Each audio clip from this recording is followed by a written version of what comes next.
नमस्कार दोस्तों, विनायक क्लासेस प्रयागराज के यूट्यूब चैनल पर आप सभी का हार्दिक स्वागत है। दोस्तों, जैसा कि आप सभी को बिल्कुल पता होगा कि अपनी जो सीडीपी की क्लास है बिल्कुल सिलेबस के अकॉर्डिंग चल रही है, जिसमें हम लोगों ने तकरीबन 46 क्लास को पूरा कंप्लीट कर लिया। आज दोस्तों आपका 47वें नंबर का क्लास है और बहुत ही इंपॉर्टेंट क्लास है, क्योंकि आज की इस वीडियो में हम लोग विस्तार से चर्चा करने वाले हैं प्रमुख शिक्षा समिति और शिक्षा आयोग के बारे में। तो कहीं कि आज का जो टॉपिक है आपके CTET exam point of view से बहुत ही इंपॉर्टेंट है, इसलिए आप सभी से बिल्कुल एक ही गुजारिश है कि आप सभी लोग बिल्कुल अपने साथ में पेपर और पेन लेकर के बैठे, जिससे आपको जो भी इंपॉर्टेंट पॉइंट्स मिलते जाए उन्हें आप साथ साथ नोट डाउन करते चले, जिससे आपको एग्जाम के समय में रिवीजन करने में थोड़ी सी सहूलियत मिल सके। तो चलिए दोस्तों, बिना किसी देरी के आज की इस क्लास को हम लोग स्टार्ट करते हैं, जिसमें हम लोग सबसे पहले प्रमुख शिक्षा समिति और शिक्षा आयोग के बारे में देख लेते हैं। उसके बाद जो जो चीजें इनके विषय में आती जाएंगी उनके बारे में हम आपको विस्तार से बताते चले जाएंगे। बात करें दोस्तों प्रमुख शिक्षा समिति और शिक्षा आयोग के बारे में, तो दोस्तों देख सकते हैं कि भारत में शिक्षा को लेकर के होने वाले प्रयासों की कहानी का एक सिरा जो है आज़ादी के पूर्व ब्रिटिश हुकूमत वाले दिनों की तरफ जाता है, जो दूसरा सिरा जो है आपका स्वतंत्रता मिलने के बाद की कहानी से जुड़ा हुआ है। यानी कि ऐसे में समय समय पर कई आयोगों का गठन हुआ, मगर आप देख सकते हैं कि जिस आयोग ने शिक्षा से जुड़े मुद्दों पर समग्रता से विचार किया उसमें जो है कोठारी आयोग 14 जुलाई 1964 का जिक्र किया जाता है।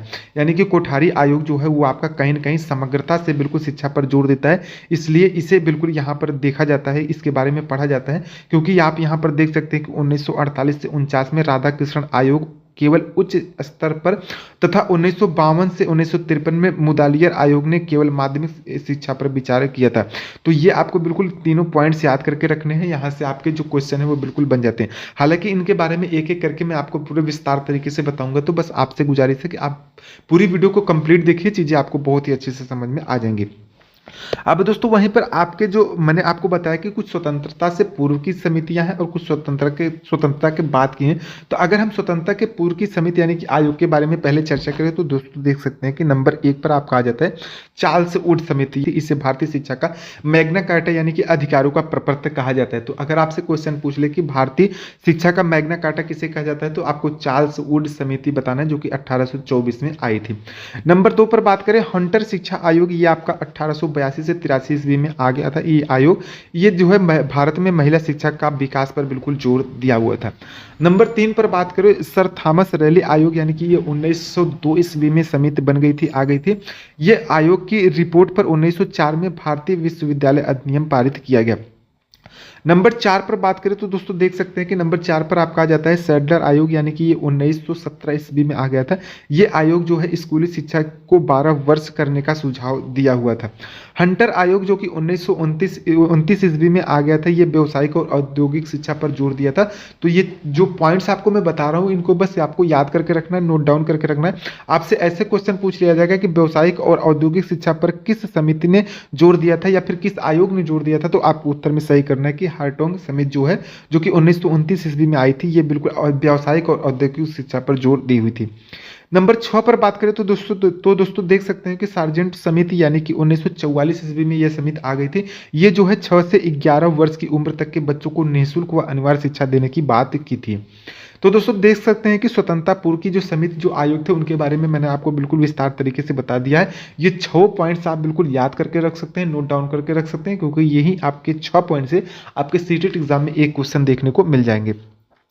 अब वहीं पर अगर हम लोग बात करें जो है स्वतंत्रता के बाद की समिति यानी कि आयोग के बारे में, तो दोस्तों देख सकते हैं कि नंबर 1 पर आपका आ जाता है डॉक्टर राधा कृष्ण आयोग समिति, यानी कि जो ये समिति है वो 1948 से 49 ईस्वी में आई थी। ये विश्वविद्यालय अनुदान आयोग की स्थापना के लिए जानी जाती है। जबकि नंबर 2 पर बात करें मदालियर शिक्षा आयोग, यानी कि 1952 से 53 ईस्वी में ये समिति बिल्कुल बनकर तैयार हो गई थी। ये समिति जो है केवल माध्यमिक शिक्षा पर विचार की थी, इसे माध्यमिक शिक्षा का आयोग भी कहा जाता है। तो अगर आपसे ऐसा क्वेश्चन पूछ ले कि माध्यमिक शिक्षा का आयोग किसे कहा जाता है, तो आपको बिल्कुल उत्तर सही करना है कि मदालियर शिक्षा आयोग को माध्यमिक शिक्षा आयोग भी कहा जाता है। नंबर 3 पर बात करें डॉक्टर DS कोठारी आयोग, जो कि 1964 ईस्वी में आई थी। ये सामाजिक उत्तरदायित्व व नैतिक शिक्षा पर ध्यान दी थी।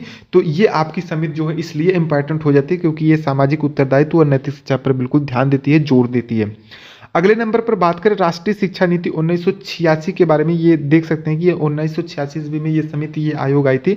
ये जो है सजग व मानवतावादी समाज के शिक्षा के लिए इस्तेमाल किया जाता है। 1992 में संशोधित किया गया तथा इसे आचार्य राममूर्ति स्मृति 1990 भी कहा जाता है। तो आप देख सकते हैं कि राष्ट्रीय शिक्षा नीति जो कि 1986 में आई थी, इसका दूसरा नाम आपको आचार्य राममूर्ति समिति भी देखने को मिल जाता है। तो आपसे इसका संशोधित नाम भी पूछ सकता है। और इसे कब संशोधित किया गया, ये 1992 में संशोधित किया गया। ये किसके लिए जाना जाता है, किसके इस्तेमाल के लिए जाना जाता है, तो आपको ये भी याद करके रखना है कि ये सजग व मानवतावादी समाज की शिक्षा के लिए इस्तेमाल किया जाता है, जाना जाता है। तो ये सारे पॉइंट्स आपको बिल्कुल याद करके रखने हैं, क्योंकि यहीं से आपके सीटेट एग्जाम में क्वेश्चन बन जाएंगे। अगले नंबर पर बात करें एम वी हुड समिति, यानी कि 1989 में यह समिति आई थी। ये दूरस्थ शिक्षा हेतु बिल्कुल जानी जाती है। तो इसे भी आपको याद करके रखना है, नोट डाउन करके रखना है, क्योंकि यहाँ से आपसे क्वेश्चन ऐसे बन जाएगा कि दूरस्थ शिक्षा हेतु कौन सी समिति जानी जाती है, तो एम.वी. हुड समिति जानी जाती है। नंबर 6 पर बात करें तो दोस्तों देख सकते हैं कि जी राम रेड्डी समिति, जो कि 1992 में आई थी, ये दूरस्थ शिक्षा पर केंद्र परामर्श समिति के लिए जानी जाती है। तो नंबर 6 पॉइंट्स भी आपके लिए बहुत ही इंपॉर्टेंट है, इसे भी आप नोट डाउन करके रख सकते हैं। अगले नंबर की बात करें नंबर 7 पर, और बहुत ही इंपॉर्टेंट समिति के बारे में, यानी कि प्रोफेसर यशपाल समिति, जो कि आपकी 1992 ईस्वी में आई थी। ये बोझ मुक्त शिक्षा की संकल्पना तथा बच्चों के बस्ते के बोझ को कम करने की बात की थी।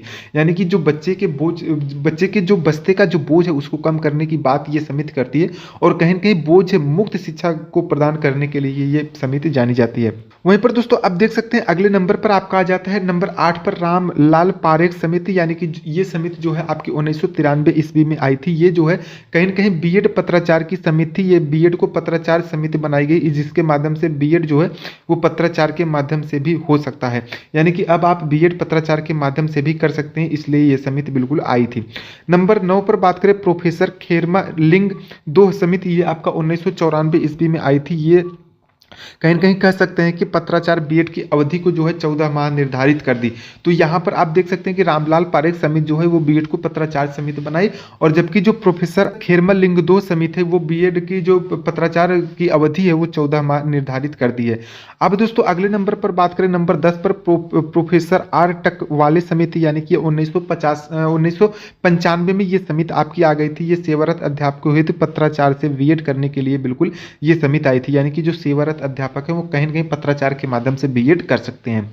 अगले नंबर पर आपका आ जाता है राष्ट्रीय ज्ञान आयोग, ये आपका 2005 में आया था। ये ज्ञान आधारित समाज की संकल्पना और प्राथमिक स्तर से अंग्रेजी माध्यम में शिक्षा को अनिवार्य करने की सिफारिश की थी, यानी कि अंग्रेजी माध्यम से शिक्षा भी प्राथमिक स्तर के बच्चों को सिखाया जाए, ये इन्होंने बिल्कुल इसकी सिफारिश की हुई थी।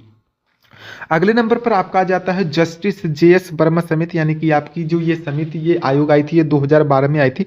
ये शिक्षकों की दक्षता की समय समय पर जांच करने के लिए ये समिति बिल्कुल सिफारिश करती है कि कहीं न कहीं आप शिक्षकों की क्षमता की जो समय समय पर जांच करते रहे, जिससे शिक्षक जो है वो बच्चों को अच्छे तरीके से समझा सके, चीज़ों को पढ़ा सके, जिससे बच्चा अपना जो है वो स्कूली शिक्षा बेहतर करके सर्वांगीण अपना विकास कर सके। तो दोस्तों देख सकते हैं कि यहाँ पर मैंने बहुत ही विस्तार तरीके से आपको सारी चीज़ें बिल्कुल बताने की कोशिश की है। यानी कि दोस्तों यहाँ पर आप बिल्कुल देख सकते हैं कि जितने भी प्रमुख शिक्षा समिति और शिक्षा आयोग थे उनके बारे में हम आपको विस्तार तरीके से बता दिए। अब आप इन्हें आप नोट डाउन करके रख सकते हैं, या फिर आप चीज़ों को स्क्रीनशॉट लेकर के रख सकते हैं, याद कर सकते हैं, जिससे आपके यहाँ से अगर क्वेश्चन खासतौर से बने तो आपको बिल्कुल भी गलत ना हो। अपनी दोस्तों जो कल की क्लास अब होने वाली है वो कहीं न कहीं नई शिक्षा नीति 2020 के बारे में होने वाली है, यानी कि न्यू एजुकेशन पॉलिसी क्या थी, ये आपकी बहुत ही इंपॉर्टेंट हो जाती है आपके CTET exam point of view से। इसे भी आप देख सकते हैं कि मैंने बहुत अच्छे तरीके से बिल्कुल लिख लिया है। यहाँ से आपके जो एक क्वेश्चन है वो आपके 110% आपको आपके सीटेट एग्जाम में देखने को मिल जाएंगे।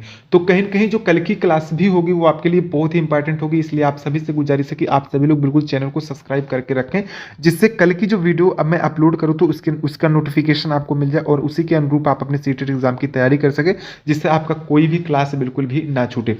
उम्मीद करते हैं दोस्तों आज की वीडियो आपको बहुत ही अच्छी लगी हुई, वीडियो अच्छी लगी हो तो वीडियो को एक लाइक जरूर कर दें, वीडियो को ज़्यादा से ज़्यादा अपने उन दोस्तों के पास शेयर भी कर दें जो आपके साथ सीटेट एग्जाम की तैयारी कर रहे हैं। और अगर आप चैनल पर नए हैं तो चैनल को सब्सक्राइब भी कर ले, क्योंकि यहाँ पर ऐसी वीडियो आपको हर रोज देखने को मिलती रहेगी। दोस्तों पूरा वीडियो देखने के लिए आप सभी का बहुत बहुत धन्यवाद। मिलते हैं किसी नए वीडियो में किसी नए टॉपिक के साथ, तब तक के लिए नमस्कार।